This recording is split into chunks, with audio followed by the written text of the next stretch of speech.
Hello दोस्तों, हम लोग स्टार्ट करने जा रहे हैं new chapter name is logistic and insurance. इस चैप्टर में पढ़ेंगे हम लोग कि किस किस मतलब कि ट्रांसपोर्ट, वेयरहाउस और इंश्योरेंस का क्या यूजेस है बिजनेस वर्ल्ड में, कॉमर्स वर्ल्ड में। इनका जो यूजेस है, इनकी जो बेनिफिट्स है, हमें किस तरह से सोसाइटी में ग्रोथ करवाती है, कंज्यूमर्स को बेनिफिट दिलाती है, ट्रेडर्स और बिजनेसमैन को बेनिफिट मिलता है। तो आते हैं टॉपिक पर। फर्स्ट चैप्टर नेम को पहले फोकस करते हैं, लॉजिस्टिक एंड इंश्योरेंस। लॉजिस्टिक का पहले मतलब हमें जानना पड़ेगा, लॉजिस्टिक क्या होता है। लॉजिस्टिक एक ऐसा मैनेजमेंट प्रोसेस है जहाँ पर गुड्स की मूवमेंट, स्टोरेज, फिनिश प्रोडक्ट की अवेलेबिलिटी, उसके पार्ट्स की अवेलेबिलिटी या किसी सप्लायर से या मैन्युफैक्चरर से कंज्यूमर तक के गुड्स को अवेलेबल करवाना, जो एक प्रोसेस होता है, उस मैनेजिंग प्रोसेस, उसे ही हम लॉजिस्टिक कहते हैं। लॉजिस्टिक की दूसरा नाम फिजिकल डिस्ट्रीब्यूशन मैनेजमेंट, पीडीएम भी कहलाता है। लॉजिस्टिक का मेन एम होता है प्रोडक्ट का फ्लो करवाना, जहाँ उसका रॉ मटेरियल सोर्स के व्यू पॉइंट से जो गुड्स मैन्युफैक्चर के पास बन चुका है, जो गुड्स मैन्युफैक्चर के पास बन चुका है, उस गुड्स को all over each and every corner तक, सभी जगहों तक पहुंचाना लॉजिस्टिक का काम होता है। यह लॉजिस्टिक में वेयरहाउस, ट्रांसपोर्ट, इंश्योरेंस का एक पार्ट है, जो इनका एक अलग ही योगदान है। लॉजिस्टिक प्लेस यूटिलिटी और टाइम यूटिलिटी दोनों ही क्रिएट करता है। प्लेस यूटिलिटी का मतलब होता है कि जिस स्थान पर जो वस्तुएं नहीं पाई जाती हैं, उन वस्तुओं का अवेलेबिलिटी करवाना। कहने का मतलब, जो गुड्स, जो सर्विसेज किसी प्लेस में नहीं मिलती हैं, उस गुड्स को उस जगह पर फ्लो करवाना, वहाँ पर सप्लाई करवाना लॉजिस्टिक का काम होता है। और जिस समय जो वस्तुएं यानी गुड्स नहीं मिल पाती है, उस समय पर उन वस्तुओं का यानी गुड्स का अवेलेबिलिटी करवाना लॉजिस्टिक का योगदान होता है। So that's called the place and the time utility. जहाँ प्लेस पर अवेलेबल करवाना वो प्लेस यूटिलिटी, टाइम पर अवेलेबिलिटी करवाना वो टाइम यूटिलिटी। जैसे कोलकाता में यानी वेस्ट बंगाल स्टेट में आयरन नहीं पाई जाती, तो ये आयरन नहीं पाई जाती है, तो अदर स्टेट जहाँ पर आयरन मिलती है वहाँ से हमारे स्टेट यानी वेस्ट बंगाल स्टेट में लाना, ये वेस्ट बंगाल में लाकर उससे बनाए हुए चीज़ों को बेचना, उनसे और बहुत सी चीज़ें बनाना, ये प्लेस यूटिलिटी कहलाती है। और टाइम यूटिलिटी का मतलब होता है कि जैसे मैंगो समर टाइम पे अवेलेबल रहती है, हम सभी जानते हैं कि मैंगो हमें समर टाइम पे ही मिलती है, बट विंटर के टाइम पर हमें मैंगो जूस कहाँ से मिल पाएगी। तो उनको वेयर हाउस पे स्टोर करके रखना, प्रिजर्व करके रखना, जिससे विंटर के समय में मैंगो की अवेलेबिलिटी हो सके, मैंगो भी विंटर के समय में पाया जा सके, इसके लिए वेयर हाउस का यूज़ किया जाता है। तो ये है टाइम यूटिलिटी। देखिए यहाँ पर भी लिखा हुआ है, it's help to create the time utility and the place utility. तो ये है लॉजिस्टिक का डेफिनेशन, लॉजिस्टिक का पर्पस। और हम यहाँ पर पढ़ेंगे आगे जाकर पहले लॉजिस्टिक के बारे में, लॉजिस्टिक के ऑब्जेक्टिव्स के बारे में। तो देखिए ऑब्जेक्टिव्स है, पहला कि लॉजिस्टिक टाइम को कम रखता है और कॉस्ट को भी बचाता है, इस तरह से फिजिकल डिस्ट्रीब्यूशन हो सके। सपोज कीजिए आपके पास अगर टाइम होता तो क्या आप एक प्लेस से दूसरे प्लेस जाकर सामान नहीं लेते? तो आप कितना सामान ले आते, कितने लोगों के पास सप्लाई कर पाते? ये लॉजिस्टिक यानी ट्रांसपोर्ट सिस्टम के थ्रू हम देश के किसी भी कोने से देश ही नहीं, हम वर्ल्ड के किसी भी कोने से सामान परचेस कर या सामान वहाँ से अपने कंट्रीज में या अपने स्टेट पे ला सकते हैं। तो यही है जिसके वजह से क्या होता है, हमें वहाँ जाना पड़ता, लाना पड़ता, अब वहाँ से हमारे पास सीधा आ सकता है। तो इस बीच जाने और आने का टाइम जो था ज़्यादा, वो अब नहीं लगेगा। कॉस्ट, आप जाएंगे लेकर आएंगे, एक लार्ज क्वांटिटी में सामान लाना, जिससे कॉस्टिंग बढ़ती है।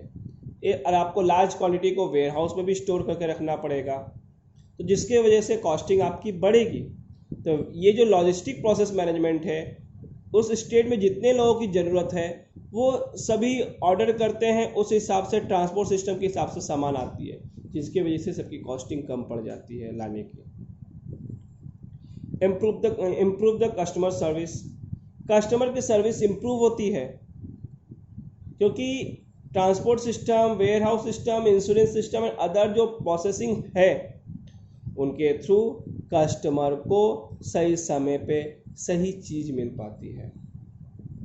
To gain the competitive advantages, आज गुड्स की अवेलेबिलिटी इकोनॉमी सिस्टम में रहती है, मार्केट में अवेलेबल रहते हैं गुड्स, जिसके वजह से कॉम्पिटिटर्स आपस में कॉम्पिटिट कर पाते हैं और कंज्यूमर को बेटर स्टैंडर्ड प्रोडक्ट और कम दाम में चीज़ें मिल पाती हैं। To increase the sales turnover, competition अच्छी होने के वजह से प्रमोट किया जाता है गुड्स को, एडवर्टाइज की जाती है गुड्स को, जिससे गुड्स के बारे में लोगों को बताई जाती है, न्यू प्रोडक्ट भी लॉन्च की जाती है, जिससे लोग समझते हैं, अपने यूज़फुल प्रोडक्ट को समझकर एनालिसिस करके उन्हें अपने यूज़फुल लाइफ में, अपने डेली के लाइफ में उसे यूज़ करते हैं। तो ये रहा ऑब्जेक्टिव्स ऑफ द लॉजिस्टिक्स। अब हम आते हैं ट्रांसपोर्ट सिस्टम। ट्रांसपोर्ट सिस्टम क्या होता है, ट्रांसपोर्टेशन क्या होता है? ट्रांसपोर्टेशन मतलब होता है जहाँ फिजिकल गुड्स का फिजिकल मूवमेंट्स होता है, यानी एक प्लेस से दूसरे प्लेस पर या पर्सन को ही एक प्लेस से दूसरे प्लेस पर कैरी करके पहुंचाना, उसे हम ट्रांसपोर्टेशन कहते हैं। Transportation refers to the physical movement of the goods and the person from one place to another. It consists of all the means which the goods are carried from the place of the production to the place of the consumption, whereby the people travel from one place to another place. ये रहा transportation का definition. Goods को consumer तक पहुंचाना, जहां से बन रही है वहां से जहाँ पर कंजम्पशन होगा वहाँ तक पहुँचाने का जो फिजिकल मूवमेंट प्रोसेस है, वो ट्रांसपोर्टेशन के द्वारा की जाती है। और जो इंसान एक प्लेस से दूसरे प्लेस पर मूव कर रहे हैं, चाहे जॉब पर्पस के लिए या शेल्टर पर्पस के लिए या अर्निंग पर्पस के लिए या बिजनेस डीलिंग के लिए, कुछ भी पर्पस के लिए जो मूवमेंट कर रहे हैं एक प्लेस से दूसरे प्लेस की तरफ, ये ट्रांसपोर्टेशन के कारण ही हो पाती है। ट्रांसपोर्टेशन आज के डेट में किसी भी कंट्री का सबसे बड़ा प्रोग्रेस माना जाता है। अगर ट्रांसपोर्टेशन ना हो तो ह्यूमन एक्टिविटी बहुत हद तक कम हो जाएगी। कहने का मतलब, अगर कॉमर्शियल तरीके से ले, बिजनेस तरीके से ले, तो ट्रांसपोर्टेशन ना हो तो बहुत से बिजनेस बंद हो जाएंगे, क्योंकि हर जगह पर हर तरह की चीज़ें नहीं पाई जाती है, जिसके वजह से आज ट्रांसपोर्ट अगर है तो हम सभी जगहों पर सभी चीज़ों के गुड्स की बेनिफिट उठा सक रहे हैं। अगर ट्रांसपोर्ट नहीं होती तो हम बहुत से ऐसे चीज़ें होते जिसके बारे में हमारा कोई नॉलेज ना होता और ना ही हम उसके बारे में किसी तरह का यूजेस जान पाते। तो आज हम बोल सकते हैं, आज इकोनॉमिकल तरीके से या बिजनेस के तरीके से या सोशल लाइफ के तरीके से, व्यू पॉइंट से देखें तो ट्रांसपोर्टेशन बहुत इम्पॉर्टेंट है। आते हैं न्यू टॉपिक की तरफ। टॉपिक है सिग्निफिकेंट ऑफ ट्रांसपोर्टेशन। हम लोग ICSE क्लास 9 के सिलेबस के हिसाब से पढ़ रहे हैं। कुछ टॉपिक्स क्या है बुक्स में एक्सेसिव है, तो आप उन्हें पढ़ भी सकते हैं, नहीं भी पढ़ सकते हैं, बट मैं अकॉर्डिंग टू द सिलेबस जो आपके बुक के पेज में दी हुई है, देखिएगा सिलेबस के topic number 5 logistic and insurance, point A transportation, मैं वहाँ के सिलेबस को फॉलो करके मैं इस टॉपिक को पढ़ा रहा हूँ। तो आते हैं सिग्निफिकेंट ऑफ ट्रांसपोर्टेशन।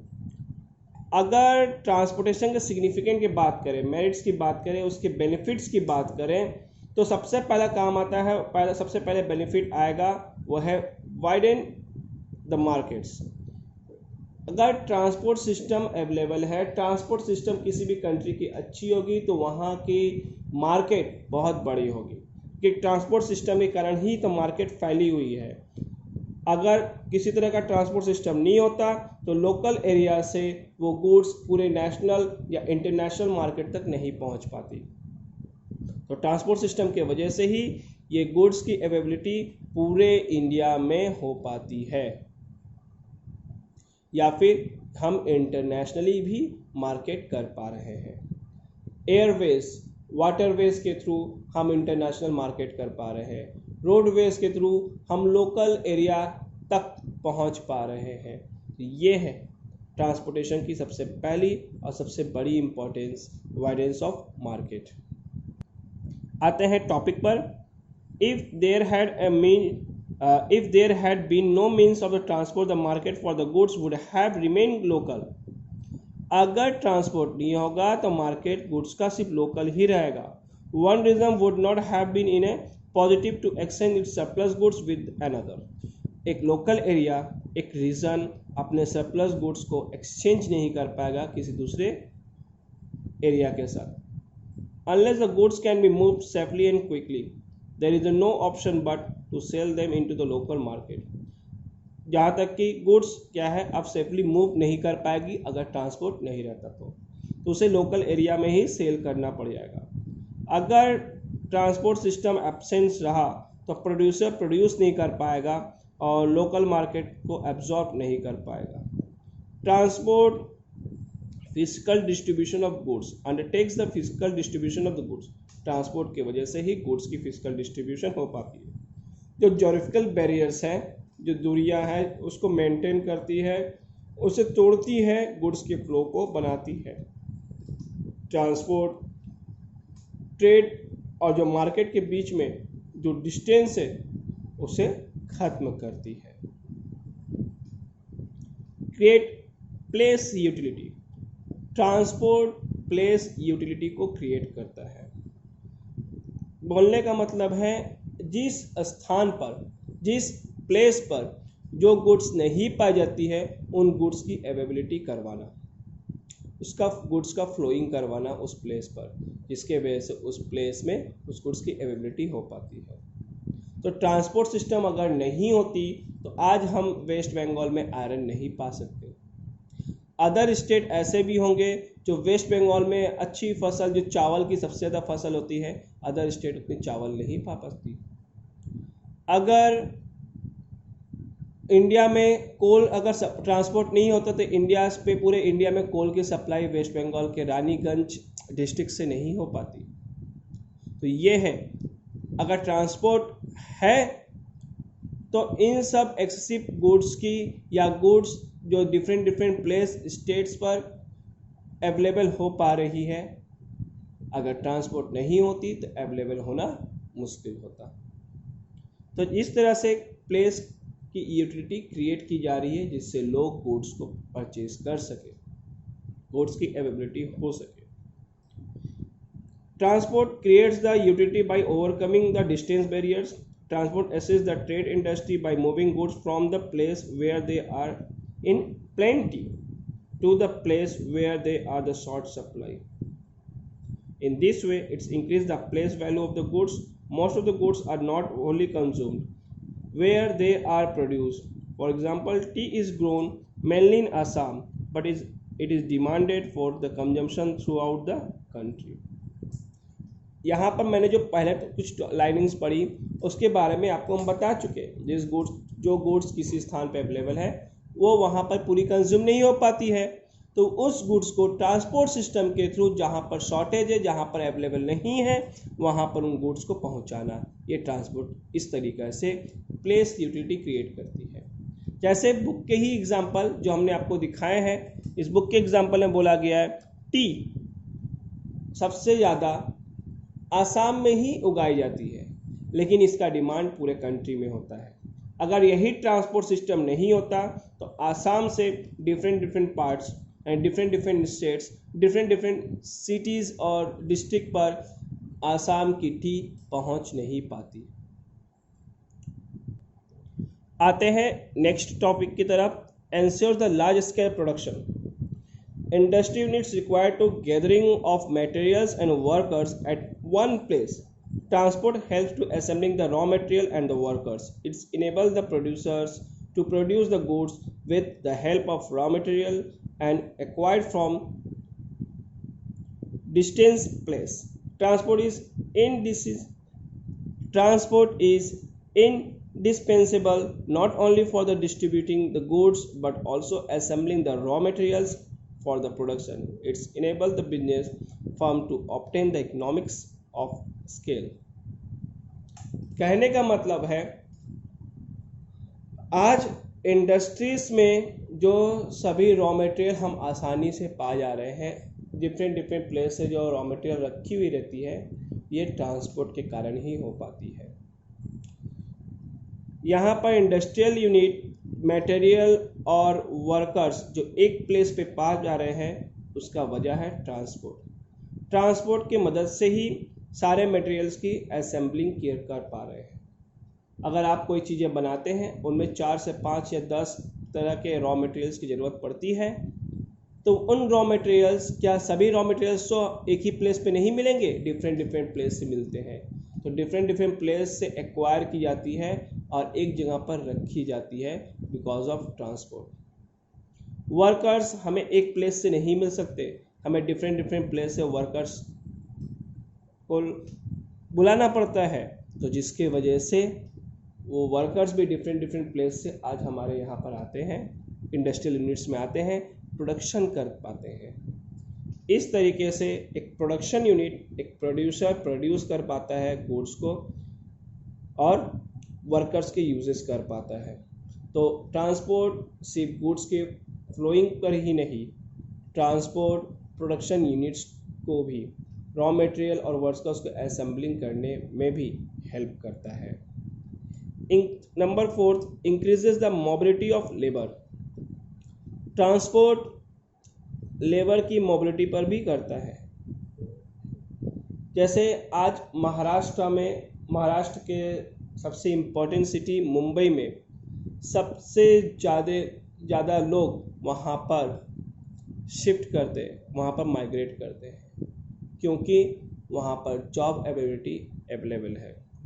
अब गुजरात में इंडस्ट्रियल यूनिट ओपन होते जा रही है, जिसके वजह से लोग गुजरात की तरफ मुख मोड़ रहे हैं। इससे ये देखा जा रहा है कि अगर ट्रांसपोर्ट नहीं होता तो क्या डिफरेंट प्लेस से, क्या डिफरेंट स्टेट से, डिफरेंट सिटीज से लोग किसी दूसरे स्टेट या सिटी पे जा सकते हैं? क्या किसी बिजनेस को, बड़ी इंडस्ट्रीज को लेबर मिल पाता डिफरेंट डिफरेंट एरियाज से?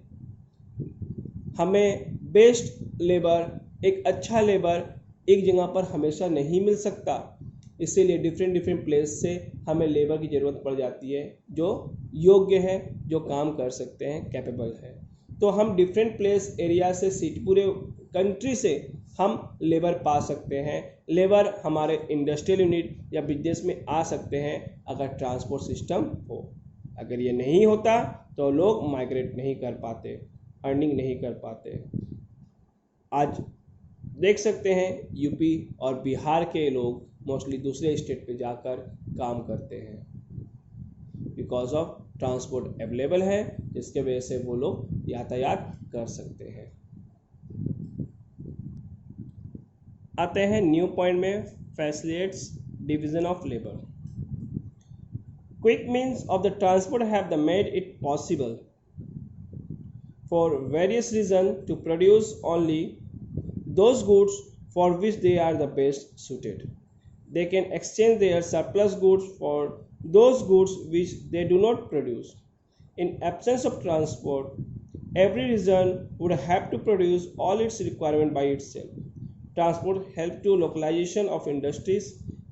Quick means of transport enable the industrial unit to spread all over wide area, thus ensuring the balanced regional development. आज क्विक का मतलब होता है, क्विक मीन्स ट्रांसपोर्ट, मतलब कि हर एक चीज़ को सही समय पे अवेलेबल कराना। बहुत से रीजन में ऐसे चीज़ें हैं, ऐसे इंडस्ट्रीज हैं जो बेस्ट हैं उन चीज़ों को बनाने के लिए, जो नहीं बेस्ट है, जो चीज़ नहीं बनाते उनके अपने पास नहीं रखते। जिन चीज़ों की बेस्ट है वो इन चीज़ों को क्या करते हैं, प्रोड्यूस करना चाहते हैं, प्रोड्यूस करके इंडस्ट्रीज को लोकलाइज करना पड़ता है।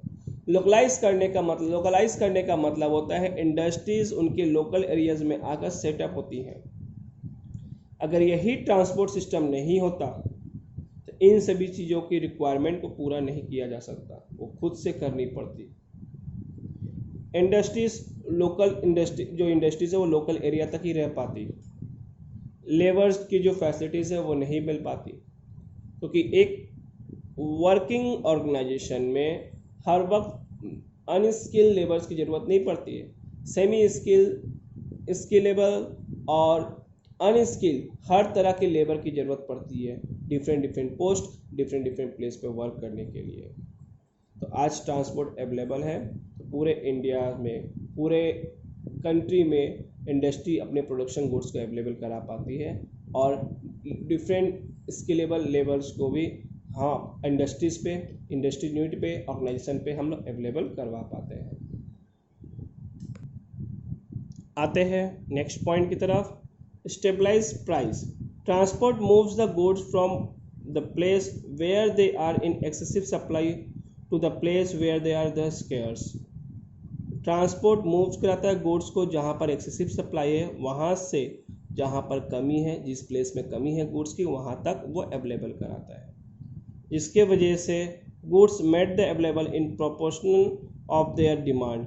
इसके वजह से गुड्स की जो है अवेलेबिलिटी वो डिमांड के प्रोपोर्शन में बढ़ जाती है, और गुड्स की डिस्ट्रीब्यूशन यूनिफॉर्मिटी प्राइस, मतलब एक जो प्राइस होता है उस प्राइस में डिफरेंट प्राइस पर गुड्स अवेलेबल हो जाता है। यानी कहने का मतलब है इक्वल प्राइस, यानी एक प्राइस में ही पूरे ऑल ओवर कंट्रीज में फैल जाता है, जिससे कस्टमर की कॉन्फिडेंस जीता जा सके, अब बिजनेस इंडस्ट्रीज की उन्नति हो। Improve the standard of living.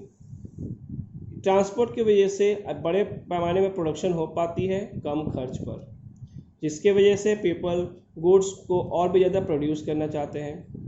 Transport available होने के कारण कंज्यूमर गुड्स को आसानी से यूज़ कर पाते हैं, उन्हें पा सकते हैं बहुत ही आसानी से, जिसकी वजह से वैराइटीज़ ऑफ पैटर्न्स के गुड्स को वो पा जाते हैं। कंज्यूमर उनको चूज़ कर पाती हैं कि उन्हें कौन सा बेस्ट ऑप्शन का प्रोडक्ट ज़रूरत है। Now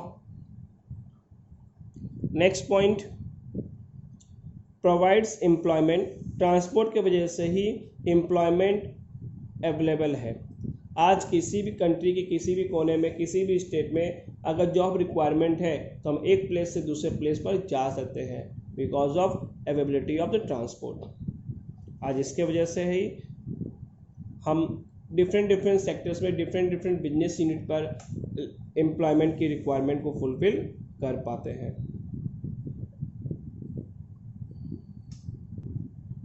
helps national defence. आज वॉर के टाइम पर, इंटरनल डिस्टर्बेंस के टाइम पर, नेचुरल कैलेमिटीज़ के टाइम पर ट्रांसपोर्ट के हेल्प से ही ट्रूप्स को नेसेसरी सप्लाई करने वाली चीज़ें जैसे मेडिसिन, फूड, इन सब को अवेलेबल करा पाते हैं, वहाँ तक पहुँचा सकते हैं। और next, transform the rural economy. आज मॉडर्न ट्रांसपोर्ट के कारण रूरल डेवलपमेंट को हम बदल पा रहे हैं। ट्रांसपोर्ट की हेल्प के कारण एग्रीकल्चर में जो डिस्ट्रीब्यूटिंग सीड्स है, फर्टिलाइज़र है, एग्रीकल्चर इक्विपमेंट्स हैं, ठीक है, इन सभी चीज़ें को हम कंट्रीज़ के विभिन्न रूरल एरियाज़ पे पहुंचा पा रहे हैं, जिससे एग्रीकल्चर बहुत अच्छे तरीके से हो सके, एग्रीकल्चर प्रोडक्ट प्रोड्यूस हो सके। आते हैं नेक्स्ट टॉपिक की तरफ, मोड्स ऑफ ट्रांसपोर्टेशंस। पूरे वर्ल्ड में 3 तरह के मोड्स ऑफ ट्रांसपोर्टेशंस हैं, land transport, water transport, air transport. आप इस चार्ट के थ्रू देख सकते हैं किस तरीके से ट्रांसपोर्ट सिस्टम का जाल फैला हुआ है। ट्रांसपोर्ट 3 पार्ट्स में अवेलेबल है। इसके 3 मोड्स होते हैं, लैंड, वाटर और एयर। लैंड की कुछ parts railway, tramway, roadway, pipeline, ropeway. अब रोडवेज के ट्रांसपोर्ट के head animals, cart, tongas, rickshaw, Matador, truck, buses, oil tankers, ये सब रोडवेज के पार्ट्स में आते हैं। वाटर ट्रांसपोर्ट के इनलैंड और ओशियंस। इनलैंड में रिवर और कैनल के थ्रू, ओशियंस में coastal shipping and overseas shipping. Overseas shippings के 3 पार्ट्स, लिनियर, ट्रैम्प, टैंकर्स, और एयर के पैसेंजर और कार्गो। ये इतने जो वैराइटीज़ बांटी गई है, हमें इतने वैराइटीज़ में नहीं इंटर करनी है। हमें एक ओवरव्यू लेना है रोड ट्रांसपोर्ट के बारे में, लैंड ट्रांसपोर्ट के बारे में, वाटर ट्रांसपोर्ट के बारे में और एयर ट्रांसपोर्ट के बारे में। तो सबसे पहले आते हैं रोड ट्रांसपोर्ट, यानी लैंड ट्रांसपोर्ट का एक सबसे बड़ा, सबसे पुराना और सबसे इम्पॉर्टेंट पार्ट। लैंड ट्रांसपोर्ट जो ज़मीन पर धरातल पर ट्रांसपोर्टेशन हो पाती है, बस, मोटर व्हीकल्स, ट्राम, बहुत से ऐसे हैं जिनके थ्रू हम रास्ता पर रोड पर ट्रांसपोर्टेशन कर पाते हैं, उसे हम रोड ट्रांसपोर्ट करते हैं। इस ट्रांसपोर्ट में का सबसे पहले बलक कार्ट्स, हॉर्स कार्ट्स, इन सब की यूज़ की जाती थी जो ट्रेडिशनल के समय पे। आज के समय में motor cars, truck, buses modern time में यूज़ की जा रही है। तो रोड ट्रांसपोर्ट का एक अपना ही योगदान है इकोनॉमिक सिस्टम में, बिजनेस में, पॉलिटिकल लाइफ में, पूरे देश के डेवलपमेंट में। तो आते हैं उसके इम्पोर्टेंस पर। पहला मेरिट है flexibility. Road transport provide the complete freedom of movement, यानी आपको किस डायरेक्शन में कहाँ जाना है आपको कंप्लीटली फ्रीडम दिया हुआ रहता है, जिससे आप अपने रूट अपने हिसाब से जा सकते हैं। इफ रोड और route is blocked, the vehicles can be shifted to other road as per the need and the convenience. The routes and the time can be adjusted to suit individual requirement. ये इतनी road transport provide करती है पूरी freedom movement, आप कहीं पर भी move कर सकते हैं। अगर आप सपोज करो किसी एक प्लेस से दूसरे प्लेस जा रहे हो, तो उसका एक पार्ट अगर कहीं कोई रूट्स एक पहला ब्लॉक्स किया गया है तो दूसरा रूट आपके लिए अवेलेबल रहती है, आप व्हीकल्स को टर्न लेकर दूसरे रूट की तरफ चले जाते हैं। सपोज कीजिए आप एयरपोर्ट जा रहे हो, तो हमेशा देखिएगा एयरपोर्ट जाने के 2 रास्ते कम से कम होते हैं किसी भी सिटीज़ में, कम से कम 2 रास्ते। अगर एक रास्ता ब्लॉक हो जाता है तो दूसरे रास्ते की तरफ से भी जा सकते हो। जैसे मैं कोलकाता इंटरनेशनल एयरपोर्ट की बात करता हूँ, सुभाष चंद्र बोस इंटरनेशनल एयरपोर्ट। आप यहाँ पर भी जाने के 2 वे से, अगर आप एक पॉइंट से जाते हो, जैसे मैं कोलकाता का एक प्लेस लेता हूँ गिरीश पार्क, अगर आप गिरीश पार्क एरिया से इंटरनेशनल एयरपोर्ट की तरफ बढ़ना चाहते हो तो आपके पास 2 डायरेक्शन है वहाँ पर जाने के। एक आपका मानिकतल्ला विया होते हुए, उल्टाडंगा होते हुए आप वीआईपी रोड पकड़कर एयरपोर्ट जा सकते हो। दूसरा विया आपका होता है, आप वहाँ से श्याम विहार होते हुए, बेलगछिया होते हुए आप वीआईपी रूट पे आकर एयरपोर्ट पहुँच सकते हो। इस तरीके से एक जगह से 2 जगह माने 2 रूट होती हैं पहुँचने की। अगर एक रूट ब्लॉक कर दी जाती है तो दूसरे रूट से आप जा सकते हो। Door to door services. Door to door services का मतलब है ये रोड ट्रांसपोर्ट ऐसा ट्रांसपोर्ट है जो हर एक इंडिविजुअल के डोर से कनेक्टेड है।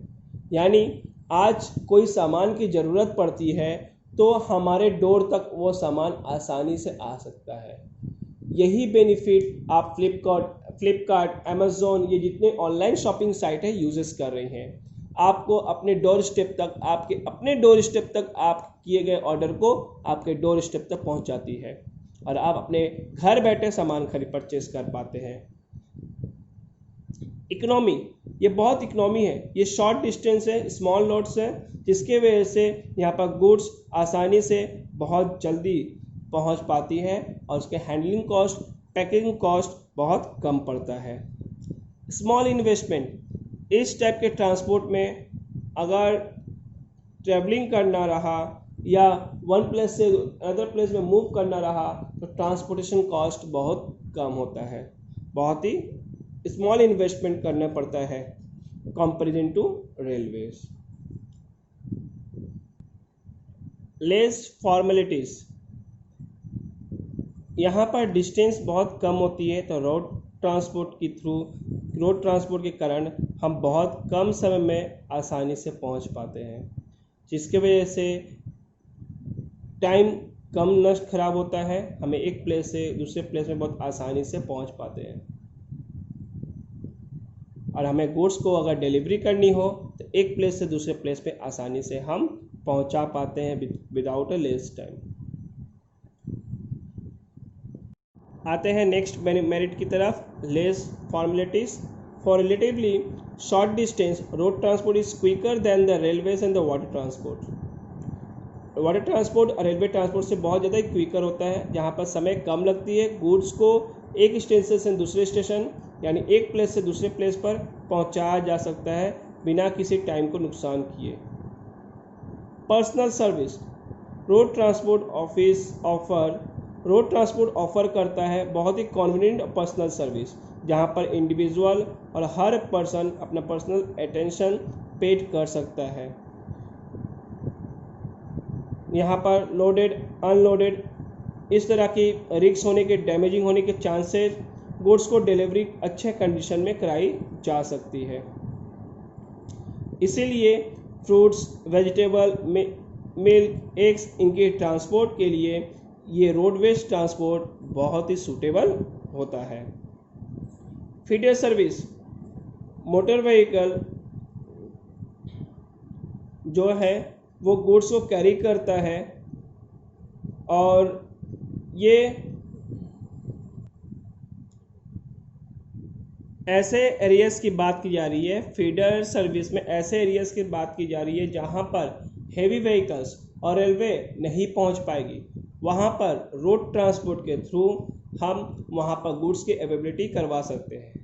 कहीं पर पक्का रोड होता है, कहीं पर कच्चा रोड होता है, तो पक्का और कच्चा जिस तरह का भी रोड हो, रोड ट्रांसपोर्ट के थ्रू जो मोटर व्हीकल्स होती हैं वहाँ पर चढ़ सकती है, वहाँ पर चल सकती है, जिसके वजह से वहाँ पर आसानी से गुड्स को पहुँचाया जा सकता है।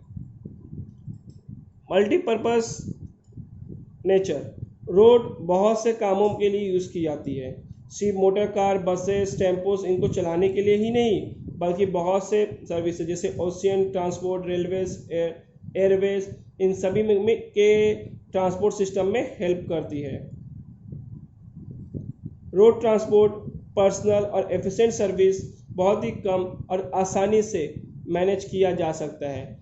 आज रोड ट्रांसपोर्ट के थ्रू हम शिपमेंट की हुई चीज़, यानी जो ओशियन ट्रांसपोर्ट या वाटर ट्रांसपोर्ट के थ्रू आती है, एयर के थ्रू जो आती है, हम रोड ट्रांसपोर्ट के थ्रू ही हम उन गुड्स को कंज्यूमर तक पहुंचा पाते हैं। जहां तक कि रेलवे और वाटर ट्रांसपोर्ट, एयर ट्रांसपोर्ट के सिस्टम से माध्यम से हम किसी कंज्यूमर तक नहीं पहुंचा पाते हैं पूरा। आते हैं डीमेरिट्स की तरफ। लिमिटेड कैपेसिटी, रोड ट्रांसपोर्ट में चलने वाली जो मोटर व्हीकल्स होती हैं उनमें लोड करने की कैपेसिटीज़ बहुत कम होती है, यानी उसमें लिमिटेड कैपेसिटीज़ होती है comparison to the others way of transport, जिसकी वजह से इसमें बल्कि और हेवी गुड्स कैरिंग करना आसान नहीं होता। अनडिपेंडेबल, रोड ट्रांसपोर्ट फुल्ली डिपेंड रहता है। रोड ट्रांसपोर्ट में जैसे फ्लड्स या स्नोफॉल के समय पर रोड ट्रांसपोर्ट ब्लॉक हो जाती है, वो अपनी सर्विस अवेलेबल नहीं करा पाती है।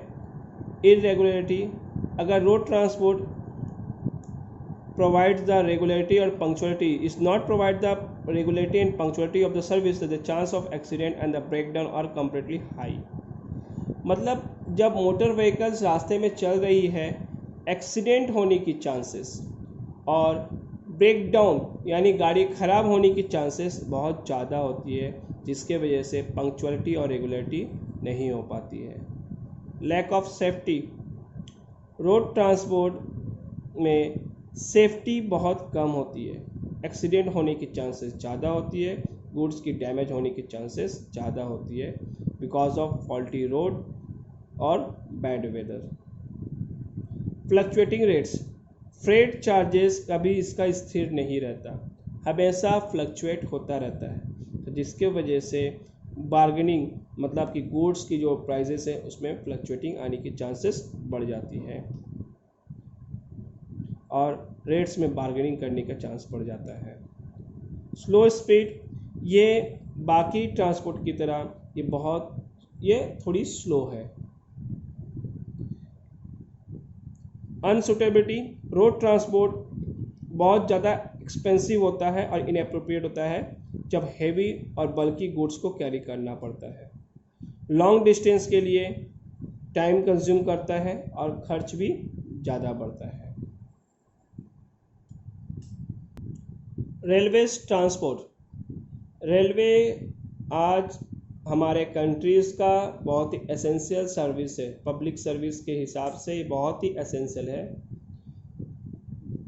गवर्नमेंट खुद इसे प्रोटेक्ट करती है और ऑन करती है और इसके लिए कंस्ट्रक्शन अलग से की जाती है, रेलवे लाइन बैठाई जाती है, जिसके वजह से ये फैसिलिटीज़ इकोनॉमिक सिस्टम में अवेलेबल कराया जा सके। कैपिटल एक्सपेंडिचर इसमें ज़्यादा लगता है, यानी कहने का मतलब पैसे की इन्वेस्टमेंट इसमें बहुत ज़्यादा होती है,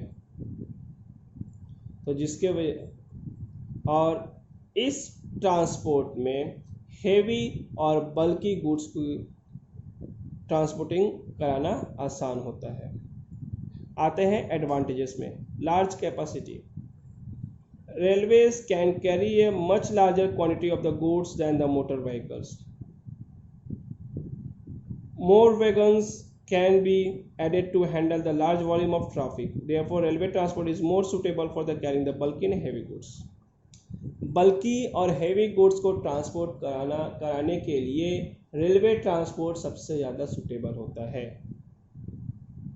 जो आसानी से ह्यूज वॉल्यूम को अधिक से अधिक बल्कि और हेवी गुड्स को आसानी से ट्रांसपोर्ट कर सकती है। डिपेंडेबल, रेलवे मोर रिलायबल है क्योंकि ये इसका एक फिक्स्ड रूट होता है, एक रेगुलर शेड्यूल टाइम होती है और थ्रू द ईयर उसी हिसाब से ये चलता रहता है। रेलवे ट्रांसपोर्ट पर फॉग का, रेन का, फ्लड पर किसी तरह का असर नहीं होता है। सेफ्टी, रेलवे ट्रांसपोर्ट ज़्यादा सेफियर है comparison to the road transport, क्योंकि इसमें सन, रेन, स्नो, इन सब चीज़ों का ब्रेक डाउन होने का, एक्सीडेंट होने का चांसेस ये सब कम होता है। इकोनॉमिकल, बल्कि गुड्स को कैरी करने के लिए, लॉन्ग डिस्टेंस तक पहुंचाने के लिए ये बहुत ही इकोनॉमिकल होता है क्योंकि कॉस्ट कम पड़ती है। हाई स्पीड, रेलवे बहुत फास्टर मोड ऑफ ट्रांसपोर्ट है comparison to the motor vehicle, तो ट्रेन मूव कर सकता है फ्रीली और बहुत ज़्यादा स्पीड्स में, जिसके वजह से टाइम कम लगती है। Public welfare, railways are largest public sector undertakings in India. Indian railway provide the concession rates in deserving cases. जैसे कुछ पब्लिक सर्वेंट डिफेंस में उनको स्पेशल प्रिविलेज मिल जाता है रेलवेज के द्वारा। अगर कुछ एसेंशियल कमोडिटीज़ होंगी जो इकोनॉमिक सिस्टम में बहुत ज़रूरत है, तो उन गुड्सों पर रेलवेज के द्वारा कंसेशन भी मिलता है। बेटर ऑर्गेनाइजेशन, रेलवे ट्रांसपोर्ट एक वेल ऑर्गेनाइज है जिसके बेसिस में फिक्स रेट और टाइम शेड्यूल होती है, जो बहुत ज़्यादा सर्टेन, रेगुलर और यूनिफॉर्म होता है जिस हर मोड ऑफ ट्रांसपोर्ट के कंपैरिजन में। फिक्स रेट होने के कारण फिक्स रेट होने के कारण इसका एक महत्वपूर्ण इम्पोर्टेंस एडवांटेज बनता है। फिक्स रेट होने के कारण बिजनेसमैन को आसानी होती है कि उनके फ्रेट चार्जेस को एनालिसिस करना, उनके कॉस्टिंग को एनालिसिस करना। आते हैं नेक्स्ट पॉइंट की तरफ, डिसएडवांटेजेस। ह्यूज कैपिटल रिक्वायर्ड या huge capital outlay. Railway system को कंस्ट्रक्ट करने के लिए बहुत ज़्यादा पैसे की ज़रूरत पड़ती है, बहुत ज़्यादा कैपिटल इन्वेस्ट करना पड़ता है, जो एक किसी इंडिविजुअल इन्वेस्टर के लिए कैपेबिलिटी के बाहर है। इनफ्लेक्सिबिलिटी। अगर रेलवेज़ के जो फिक्स रूट और टाइम शेड्यूल है, अगर वहाँ कुछ प्रॉब्लम हुआ या रूट्स पे कोई दिक्कतें आई, टाइम शेड्यूल में कोई प्रॉब्लम हुआ, तो इसे एडजस्ट करना आसान नहीं होता है। इसीलिए ये इनफ्लेक्सिबिलिटी है। और ये डोर टू डोर यानी रेलवे डोर टू डोर मतलब एक डोर से दूसरे डोर यानी कंज्यूमर के डोर स्टेप तक गुड्स को पहुंचा नहीं पाती है। एक्सपेंसिव। रेलवे सिस्टम को ऑपरेट करना और मेंटेन करना बहुत ही ज़्यादा एक्सपेंसिव होता है। टर्मिनल पे लोडिंग कराना, अनलोडिंग करना एक्स्ट्रा एक्सपेंसेस होता है, जो वेस्टेज है शॉर्ट डिस्टेंस के हिसाब से। डिले। रेलवे अक्सर डिले हो जाती है, टाइम कंज्यूमिंग करती है, क्योंकि इसे बुकिंग करना पड़ता है और डिलीवरी फॉर्मेलिटीज़ को पूरा करना पड़ता है, जिसके वजह से डिले होने की चांसेस ज़्यादा होती है। इसीलिए पेरिशेबल गुड्स के लिए ये सही नहीं होता। डैमेज। रेलवे सिस्टम बहुत ही फास्ट तरीके से चलती है, जिसके वजह से गुड्स का डैमेजिंग होना संभव है। इसीलिए अच्छी पैकेजिंग करके रेलवे सिस्टम के थ्रू गुड्स को ट्रांसपोर्ट किया जा सकता है, जिसके वजह से कॉस्ट बढ़ती है। अगर आपकी पैकेजिंग सही ना हो तो गुड्स डैमेज होने की चांसेस ज़्यादा है। Evils of monopoly. Railway enjoy करता है मोनोपोली, तो जिसके वजह से क्या होता है, they tend to take the customers for granted. They are often the negligent about the needs and the convenience of the customer. ये कस्टमर की ज़रूरत और कॉन्वीनियंस को नहीं समझती। Railways users of railway facilitate the complain in inefficient and irregular services. Lack of the competition कम होने की वजह से, पॉलिटिकल इंटरफेयर होने की वजह से यहाँ की एफिशिएंसी बहुत ख़राब होती है।